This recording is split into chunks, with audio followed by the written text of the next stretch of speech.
Salut tout le monde, je m'appelle Ariane et je suis bénévole à la clinique juridique de Saint-Michel et je m'adresse aujourd'hui à vous dans le cadre de la Minute CJSM qui est en fait une petite capsule d'informations juridiques en lien avec l'actualité ou des sujets qu'on juge qui sont très importants.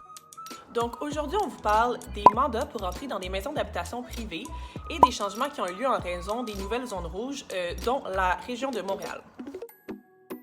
Donc, tout d'abord, il faut savoir que normalement, pour entrer dans une maison d'habitation privée, il faut une autorisation judiciaire, c'est-à-dire un mandat.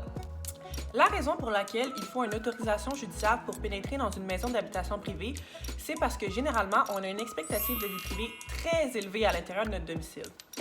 Autrement dit, on peut généralement s'attendre à ce que dans notre domicile, notre vie privée soit respectée. L'article 529 du Code criminel codifie cette obligation d'obtenir une autorisation judiciaire avant de pénétrer dans un domicile privé.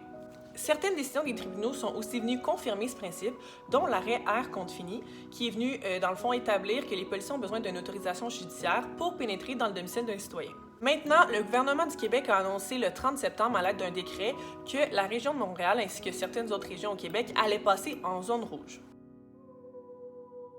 Ceci implique la fermeture de plusieurs lieux publics, notamment les bibliothèques, les restaurants, les casinos, les salles de jeux, etc. Il y en a plusieurs autres, mais cela a aussi donné un certain pouvoir aux policiers. On a aussi précisé que seuls les occupants d'une résidence pouvaient s'y trouver autant à l'intérieur qu'à l'extérieur, et ce, toujours dans le but d'empêcher les rassemblements. Bien sûr, il y a certaines exceptions qui sont permises, par exemple pour un proche aidant ou pour un service quelconque qui est nécessaire dans le domicile. La zone rouge à Montréal implique aussi certains changements au niveau des mandats d'entrée pour les policiers dans les maisons d'habitation. Tout d'abord, il faut savoir que le non-respect de ces règlements implique une infraction provinciale de santé publique.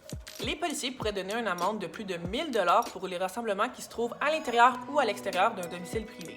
Les policiers en zone rouge ont le droit de recourir au télémandat afin d'obtenir une autorisation judiciaire plus rapidement lorsque ceux-ci suspectent qu'il y aurait un rassemblement à l'intérieur ou à l'extérieur d'un domicile privé.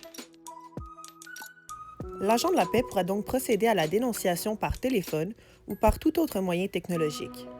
Un juge va donc à ce moment-là pouvoir émettre une autorisation judiciaire pour que le policier entre dans la maison d'habitation privée et mette fin au rassemblement. Il s'agit ici de nouvelles mesures qui ont été encore très peu utilisées par les policiers. Plusieurs professionnels du droit se questionnent sur la légalité des télémandats, et ce sachant qu'on devrait avoir le droit à une haute expectative de vie privée dans notre domicile privé.